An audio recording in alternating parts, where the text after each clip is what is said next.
నమస్తే అండి, welcome to my channel. మన ఛానల్ అయితే చూస్తున్నారు కానీ చాలామంది సబ్స్క్రైబ్ చేసుకోవట్లండి. ఒకసారి చూద్దాం. ఇట్లాంటి టీ స్టాల్ మెయింటైన్ చేయాలంటే డైలీ ఎంత పాలు టీ కొట్టాలి, అదేవిధంగా ఎంత అమౌంట్ ఖర్చు అవుతుంది అనేది ఇప్పుడు మన ఈ వీడియోలో అయితే ఎక్స్ప్లెయిన్ చేయబోతున్నాం. ఎందుకంటే టీ స్టాల్ కొత్తగా అనుభవం లేకుండా టీ స్టాల్ బిజినెస్ పెట్టుకునే వాళ్ళకైతే ఈ వీడియో చాలా ఉపయోగపడుతుందండి. ఒకసారి మన ఛానల్ని సబ్స్క్రైబ్ చేసుకుంటే ఒకసారి చూద్దాం. ఇది కౌంటర్ అండి. ఇక్కడ కౌంటర్లో వచ్చేసి డైలీ 2 వర్కర్స్ కావాల్సి మార్నింగ్ 5 గంటల నుంచి 2 గంటల వరకు, అదేవిధంగా 2 గంటల నుంచి సాయంత్రం నైట్ రాత్రి 10 గంటల వరకు 2 వర్కర్స్ కావండి. ఒక్కొక్కరికి వచ్చేసి 600 రూపాయల అమౌంట్, అంటే 1200 రూపాయల అమౌంట్ అనేది ఇక్కడ ఇవ్వాల్సి ఉంటుంది. చూసారుగా చెప్తే పెద్దది టీ స్టాల్. ఈ టైప్ ఆఫ్ టీ స్టాల్ని మెయింటైన్ చేయాలంటే డైలీ ఎంత ఖర్చు అవుతుంది అనేది మీకు చెప్తాను. అదేవిధంగా ఎంత టీ అమ్మితే అమౌంట్ వస్తుంది అనేది కూడా చెప్తాను. అన్ని టీ అమ్మినప్పుడే, అంత పాలు సేల్ టీ కొట్టినప్పుడే ఇలాంటి పెద్ద టీ స్టాల్ మెయింటైన్ చేయగలుగుతామండి. ఒకసారి చూద్దాము. ఒకసారి చూడండి. ఇక్కడ ఇది వచ్చేసి ఇరానీ దమ్ టీ అండి. ఆ ఫ్యాన్ ఆఫ్ బ్యాంకులు ఇరానీ దమ్ టీ అండి. ఇదైతే ఇరానీ దమ్ చూశారు కదా. ఇది వచ్చేసి మీకు తెలిసిందే బాయిలరు, అది వచ్చేసి అండా. ఈ విధంగా సెటప్ ఉంటుంది. బ్యాక్ సైడ్ ఒక్కొక్కరు ఒక రకంగా సెటప్ చేసుకుంటారు. ఇక్కడ చూసారు, ఇక్కడైతే టీ కొట్టడానికి ఇంత పెద్ద టీ స్టాల్కి 2 టీ మాస్టర్లు కావాలండి. మార్నింగ్ 5 గంటల నుంచి మధ్యాహ్నం 2 గంటల వరకు ఒక టీ మాస్టర్ ఉంటాడు. ఆయనకు వచ్చేసి 700 జీతం ఉంటుంది. ఒక్కొక్క చోట 800 కూడా ఉంటుంది. ఇంకొక మాస్టర్ వచ్చేసి 2 గంటల నుంచి రాత్రి 10 గంటల వరకు ఉంటారు. ఆయనకు వచ్చేసి 700 రూపాయలు అనేది ఇవ్వాల్సి ఉంటుంది. 2 టీ మాస్టర్లకు కలిపి 1400. ఇందాక కౌంటర్లో చూపించాను కదా ఫ్రంట్ సైడ్ సేల్ చేయడానికి.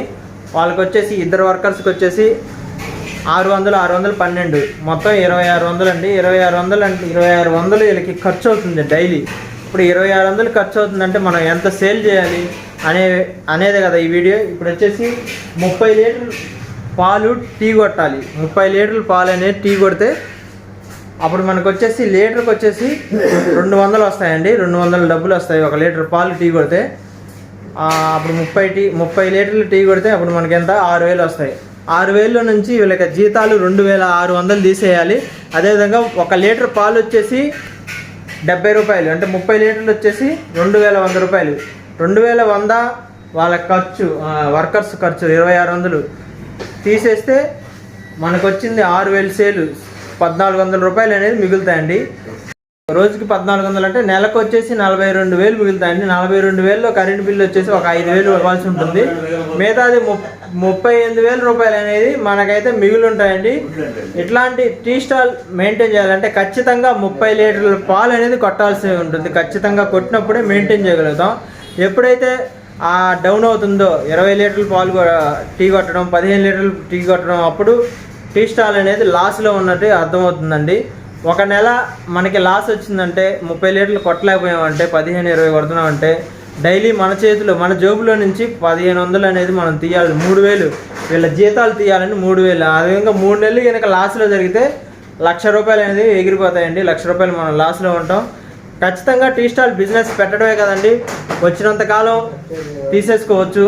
ఎప్పుడైతే డౌన్ అయిపోయిందని మనకైతే తెలుస్తుందో అప్పుడు మనం ఎగ్జిట్ అవ్వాలంటే రైట్ టైంలో బిజినెస్లోకి దిగాలి. అదేవిధంగా ఎప్పుడైతే ఎగ్జిట్ అవ్వాలో తెలుసుకోవాలి. అదేవిధంగా అప్పుడు ఖచ్చితంగా మనకు టైం తెలుస్తుంది, మనం అప్పుడు ఎగ్జిట్ అయిపోవాలి. ఈ వీడియో అయితే కొత్తగా అనుభవం లేకుండా టీ స్టాల్ బిజినెస్ పెట్టిన వాళ్ళకి చాలా ఉపయోగపడుతుంది. మన ఛానల్ని సబ్స్క్రైబ్ చేసుకోండి. ఇట్లాంటి టీ స్టాల్ బిజినెస్ సంబంధించిన వీడియోస్ చాలా ఉన్నాయి. Thank you. Bye bye.